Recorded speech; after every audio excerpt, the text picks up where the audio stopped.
Olá pessoal, tudo bem com vocês? Hoje eu tô aqui para fazer um vídeo diferente. Eu vou falar sobre uma reportagem que saiu na revista Exame na última terça-feira, dia 30. Eu vou deixar o link aqui embaixo para vocês verem qual é. Eu discordei da maior parte dela, mas o que tá me fazendo vir até aqui fazer esse vídeo é que eu não discordei completamente. Ela é uma entrevista com um professor alemão com um nome que eu provavelmente vou pronunciar errado, Sven de Birkman. Me perdoem. Escreveu um livro e saiu uma reportagem dele agora, nessa terça-feira, e também tinha saído uma reportagem dele no The Times em janeiro desse ano. Também vou deixar a reportagem aqui, só quem pode ler é quem tem assinatura. Basicamente, ele faz uma grande crítica. Hoje a gente tem um mercado de coaching que é muito propagandista e que muitas vezes rompe o que eu diria que seria uma ética profissional ao prometer coisas que não podem ser garantidas, que não podem ser cumpridas, ao simplificar demais coisas que não são simples. Não discordo disso. Só que ele, ao enxergar esse absurdo, ao enxergar essa postura, ele, em vez de ter bom senso, ele propõe um outro lado igualmente radical e, pra mim, igualmente absurdo. Eu não li o livro foi lançado recentemente na Europa, eu ainda não li, mas essa reportagem do Times fala bastante sobre o conteúdo dele, é uma reportagem bastante extensa, e eu vou falar um pouquinho pra vocês sobre alguns pontos que ele traz nesse livro e que a reportagem explica.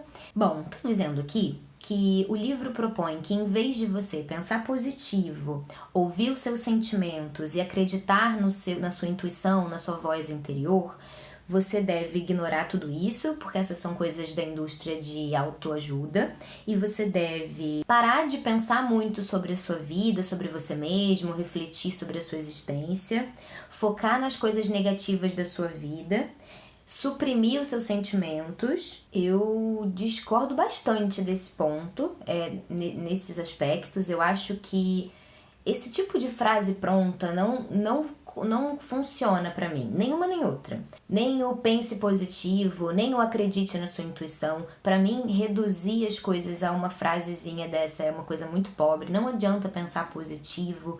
Pensar positivo não vai resolver os seus problemas. Às vezes você precisa lidar com a realidade e ela não é tão positiva. E às vezes, para poder mobilizar a energia, eu até fiz um vídeo aqui falando sobre procrastinação. E uma das minhas propostas foi que você entrasse em contato com as consequências negativas que você teria se você não conseguisse aquele objetivo, para que você conseguisse perceber, caramba, ia ser muito ruim se eu não conseguisse, então eu preciso mobilizar energia e me comprometer para poder fazer. Então eu concordo que ficar pensando sempre positivo o tempo todo vai te tirar da realidade, vai te desconectar das coisas da realidade que não são tão positivas, mas que fazem parte e precisam ser administradas da mesma forma. Então eu concordo que ficar pensando e repetindo esse tipo de frase pronta e de ideologia simplificada, isso não funciona. Mas do mesmo modo, eu não acredito mesmo que vá funcionar você dizer pense negativo, foque nos pontos negativos da sua vida. Também não acredito que funcione você dizer suprima os seus sentimentos. Ele desenvolve, e depois eu vou falar disso, ele desenvolve uma linha de raciocínio com a qual eu concordo plenamente.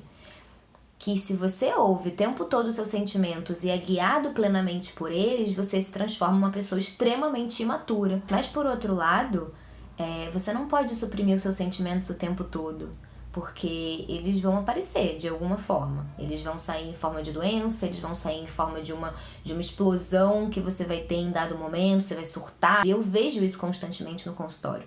Pessoas que vêm pra mim muito racionais, muito controladoras, dizendo, não, eu sempre fiz as coisas certas, eu sempre tive a vida certa, eu fiz tudo certinho, mas eu tô profundamente infeliz, eu não vejo sentido na vida, eu tô deprimido, eu tô com crise de pânico. Enfim, os sentimentos, eles te engolem em dado momento se você não der conta deles, se você não aprender a administrar. E pra você poder dar conta deles, pra você poder administrar, você tem que ouvir, você tem que saber quais eles são.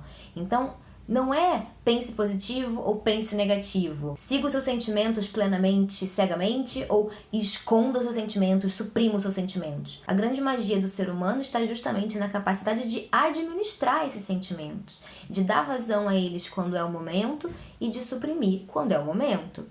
Depois ele critica de uma forma extremamente infantil, na minha opinião, essas frases que dizem a resposta está dentro de você. Aí ele diz: como assim a resposta está dentro de você? Você sabe qual é a população da China? Não é disso que você está falando quando você diz que a resposta está dentro de você. O que a gente diz quando a gente insiste com nossos coaches e tal, que a resposta está dentro deles, é no sentido de que você tem que escolher o que você quer para sua vida. Você vai ter que decidir o que você quer através dos seus valores, das suas crenças, do que você acha que é melhor para você. Então, muitas vezes as pessoas procuram o psicólogo ou o coach como uma forma de encontrar um conselho. Eu caso ou compro uma bicicleta? A resposta está dentro de você. É você que vai ter que decidir, baseado em tudo que está dentro de você, das suas experiências, dos seus medos, do que importa para você, o que você acha mais importante, se você acha melhor casar nesse momento ou comprar uma bicicleta. É nesse sentido. Ele tá criando falácias e isso não é muito maduro, na minha opinião. Depois ele toca num ponto que eu acho muitíssimo importante, que é quando ele diz que tem muitas questões que são coletivas, que são sociais e que estão sendo colocadas como se dependessem exclusivamente da pessoa. E eu concordo com isso. Muitas vezes você vai estar numa situação como, por exemplo, hoje no Brasil, a gente tem uma quantidade de desempregados que está passando os 13 milhões. É justo você chegar para pessoas que estão completamente sem oportunidade e dizer: só depende de você? Você tá pobre porque você quer? Você tá passando necessidade porque você quis assim? Porque a culpa é sua? Eu acho isso muito cruel, acho isso muito injusto e acho isso muito equivocado.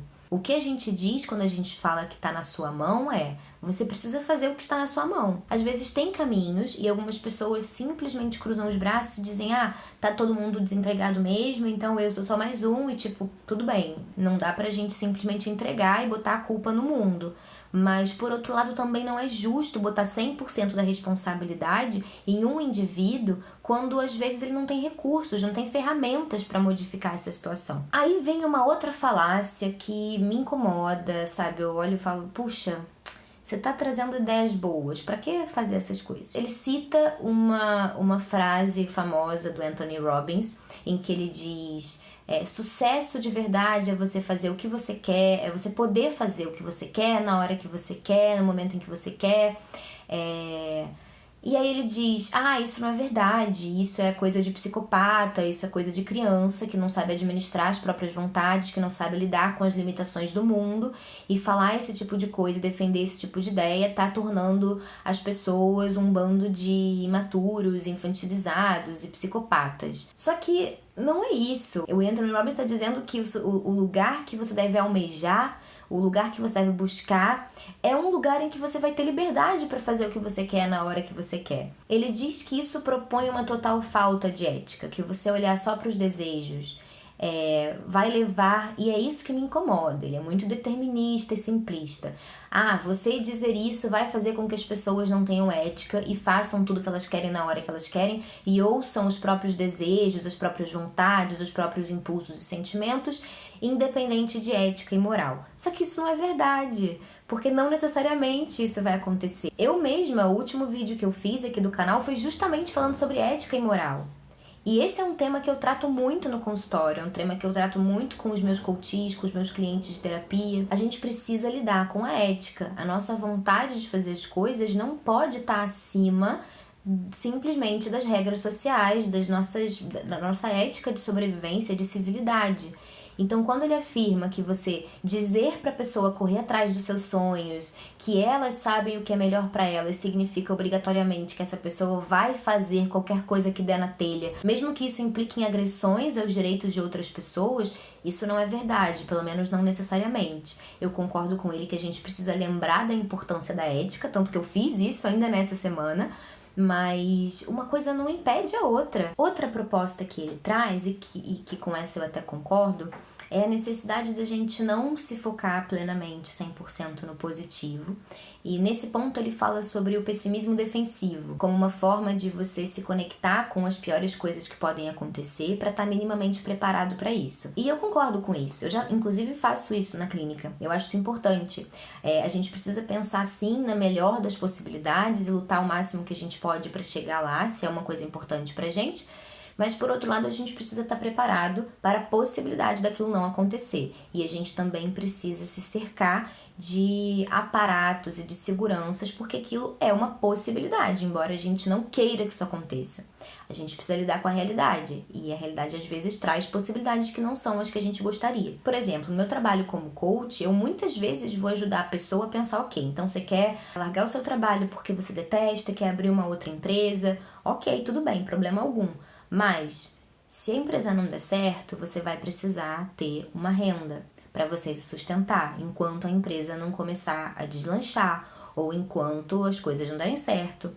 E muitas vezes as pessoas dizem, poxa, mas vai dar certo. Não, mas eu vou pensar positivo. Ótimo, pense positivo. Eu também vou estar torcendo por você e pensando positivo junto com você. Mas a gente também tem que lidar com as possibilidades de não acontecer da forma como a gente quer. Esse pessimismo defensivo, ele é importante para a gente se resguardar. Ele é aquele medo que não é paralisante, mas que é importante para você calcular a sua rota. E nisso eu concordo plenamente com ele. Assim como quando ele diz que você olhar para as coisas negativas que poderiam, acontecer na sua vida, pode fazer com que você dê muito mais valor ao que você tem. Então, muitas vezes a gente fica, eu queria ter isso, eu queria ter aquilo, eu queria que fosse assim, eu queria que fosse assado.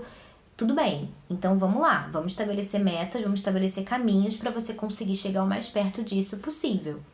Agora, vamos também valorizar o que você tem, vamos também valorizar as coisas que você já possui, que são importantes, e muitas vezes se imaginar sem essas coisas no momento, imaginar que você poderia sim perder essas coisas, ou que um dia você não teve, ou que outras pessoas não têm aquilo, pode fazer com que você fale, poxa vida, eu quero X, Y e Z, mas caramba, hoje eu tenho aqui essas coisas e elas são importantes pra mim, e que bom que eu tenho. E aí, no final da reportagem, fala um pouco sobre o que ele chama de desenvolvimento coercitivo, que é como se fosse uma pressão que a sociedade sofre hoje para estar em constante desenvolvimento. Ele afirma que muitas vezes as pessoas não são autorizadas socialmente a dizerem tá tudo bem do jeito que tá hoje, eu tô satisfeito como eu vivo e tá tudo bem e eu tô de boas e eu não quero melhorar em nada, eu não preciso melhorar em nada. Eu particularmente acho que a gente sempre tem coisas pra melhorar. Eu realmente acredito nisso. Mas eu não acho que você é obrigado a correr atrás disso, não. Eu acho que a gente precisa, sim, respeitar as pessoas que não querem ficar em pleno desenvolvimento, não querem buscar autoconhecimento, desde que elas sejam pessoas éticas, que não tenham suas imaturidades, seus complexos, que saem reverberando em tudo quanto é pessoa, agredindo as pessoas por aí. Eu acho que ela tem todo o direito de se manter conformada com o que ela tem e satisfeita com isso e tudo certo. O meu trabalho caminha muito junto com o que eu acredito, que é o que eu sinto, que é uma vontade de melhoria contínua, de estar sempre buscando algo a mais, sempre sim valorizando o que eu tenho, sempre sim dando valor às coisas que eu conquistei até hoje, mas eu quero mais, eu sempre tive esse chamado interno que me impulsiona, que me dá vontade de realizar mais coisas. E isso é o que faz sentido pra mim. E eu sei que tem muitas pessoas que sentem coisas parecidas com isso, e quem tem essa inquietação, quem tem esse desejo, se não ouve isso, se fica se obrigando a se manter dentro de uma caixinha de sapato ali, fazendo sempre a mesma coisa, essas pessoas podem ficar muito ansiosas, muito frustradas, porque tem um movimento, uma energia vital ali muito forte girando dentro delas, e elas não conseguem jogar isso pra nenhum lugar. Então, o meu foco de trabalho é muito mais nesse sentido, de ajudar a estimular e concretizar e organizar esse desejo de melhoria que muitas pessoas têm, de desenvolvimento, de crescimento, e que eu não acho que seja um problema, absolutamente. Eu acho que, inclusive, pode fazer a roda do mundo girar de uma forma melhor, mais incrível como a humanidade pode ser.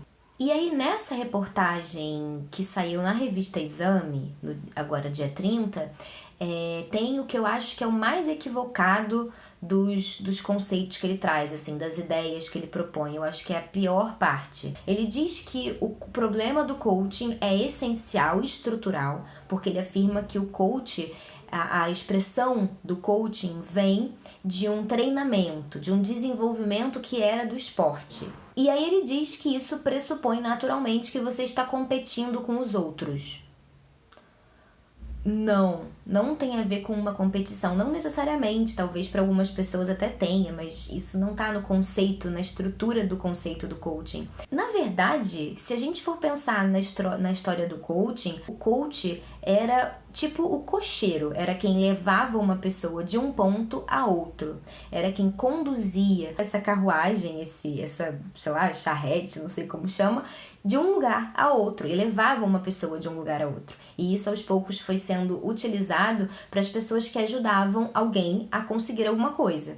Então, você quer ter um desempenho melhor em alguma área, eu vou ser o seu coach, eu vou te ajudar a chegar nesse outro ponto. Tanto que se você entrar no meu site e ver lá a minha explicação sobre o processo de coaching, justamente o que eu estou dizendo é, o coach é a pessoa que vai te ajudar a chegar do ponto A ao ponto B no menor tempo possível, da forma mais eficaz e eficiente possível, e não tem absolutamente nada a ver com competitividade. Talvez a gente possa dizer que é uma competição com a gente mesmo, uma competição para buscar a nossa melhor versão, o nosso melhor desempenho dentro de quem a gente é, dentro das nossas possibilidades e rompendo as nossas próprias limitações.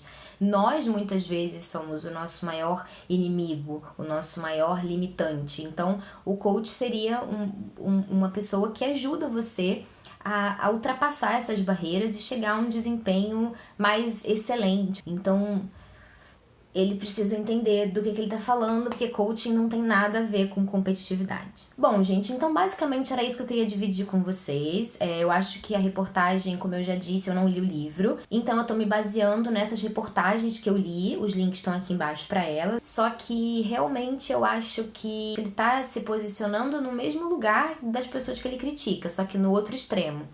Ele tá dando verdades, pense negativo, não ouça, demita o seu coach, faça isso, faça aquilo. Ele também tá dizendo simplificadamente, excessivamente simplificadamente, na minha opinião, o que fazer. Não faz sentido nem o que ele tá criticando e nem o que ele tá fazendo. Eu acho que a gente precisa desenvolver o nosso senso crítico para que a gente ouça as coisas e consiga filtrar o que faz sentido pra gente e o que não faz. Cada pessoa lida com as coisas de uma forma, cada pessoa lida com o mundo de uma maneira. O mais importante é a gente encontrar a nossa maturidade para que a gente consiga lidar com o mundo da melhor forma. E lidar com o mundo significa lidar com a gente, lidar com as nossas limitações, com os nossos desejos, com as nossas vontades e também lidar com a realidade, com as limitações que o mundo impõe pra gente. Deixem aqui embaixo nos comentários, eu quero muito ouvir a opinião de vocês, eu acho que esse é um debate muito importante. Compartilhem o vídeo, curtam, se inscrevam no canal se ainda não forem inscritos, eu compartilho esse tipo de conteúdo aqui, reflexões sobre a vida,